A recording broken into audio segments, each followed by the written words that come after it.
O jornalista Hélio Gaspari é um homem da grande imprensa, hoje, hoje chamada a grande mídia ou a mídia corporativa.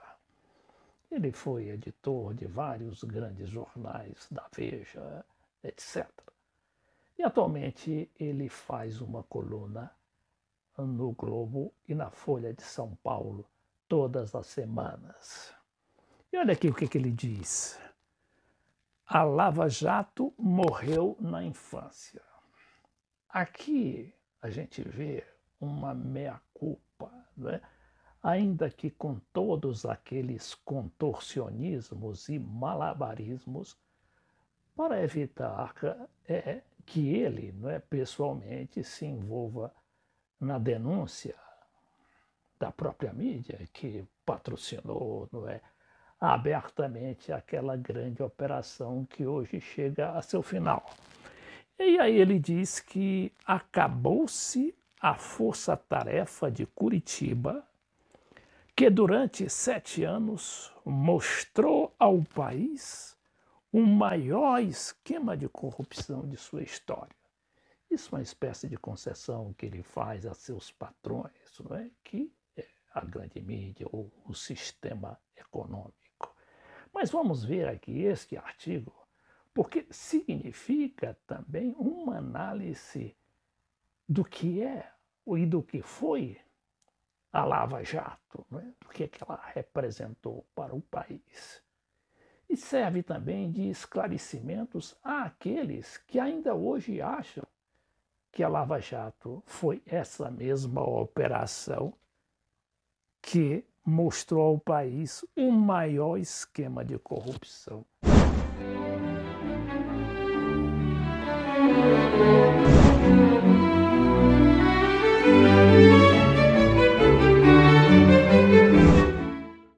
O jornalista Hélio Gaspari também é autor desse livro e de uma coletânea de 5 livros sobre a ditadura. Essa aqui é a ditadura envergonhada.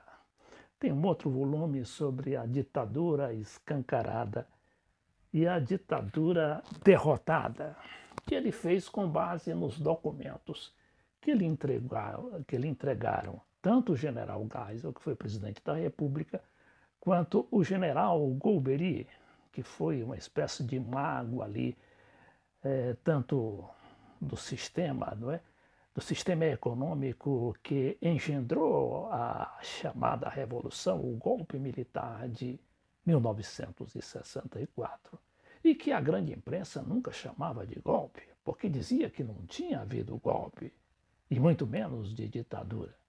Mas foi só chegar à abertura política. E o Hélio Gaspari fez esses livros que estão muito bem documentados, principalmente por causa desses arquivos pessoais do general Golbery e do general Geisel, que ele, com uma grande equipe, soube muito bem explorar. Mas vamos ver aqui o que diz o Hélio Gaspari. O juiz Sérgio Moro tornou-se uma celebridade nacional. Mumificou-se, indo para o ministério de Bolsonaro e de lá para a humilhação pública. Alguns procuradores lambuzaram-se com a fama. Ninguém saiu da Lava Jato como entrou, e ninguém saiu bem dela. A Lava Jato prendeu um ex-presidente da República e destruiu a máquina do comissariado petista que havia se associado a caciques do Centrão. Em 2004, antes que a Lava Jato surgisse, o juiz Sérgio Moro escreveu um artigo louvando a campanha de combate à corrupção que deslegitimou o sistema partidário da Itália.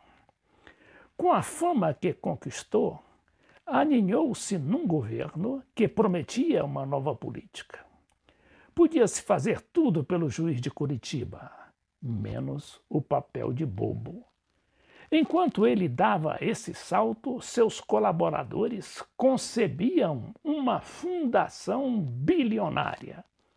A nova política tornou-se o novo nome do Centrão, com suas obras e suas pompas.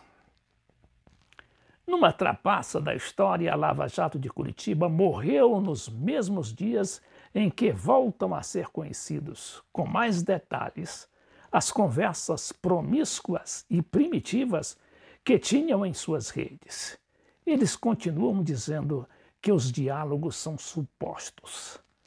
Supostas foram as falas messiânicas com que embrulhavam o devido processo legal. Em seus quase 200 anos de história, o Brasil teve solavancos e ditaduras, mas nunca teve um governo internacionalmente comprometido com o atraso. Dom Pedro II nunca saiu pelo mundo defendendo a escravidão. Em 1831, depois de ter assinado um tratado com a Inglaterra, o governo brasileiro proibiu a importação de escravizados. O Centrão, daquele tempo, mastigou a lei e o tráfico só foi suspenso em 1850. Nesse período entraram no Brasil 800 mil escravizados. O contrabando alimentava uma economia que cevava a política de senhores vestidos como europeus. Como ensinou Mark Twain, né? A história não se repete, mas às vezes rima. Aqui é o Hélio Gaspari, né? O primeiro grande jornalista da grande imprensa a assumir os erros, não é, dessa operação Lava Jato, que foi ali plantada nas consciências dos brasileiros, ou daquelas consciências que seguem estritamente a grande mídia, ou seja, as grandes televisões, os grandes jornais, as grandes rádios, como uma grande operação que combateu a corrupção no Brasil.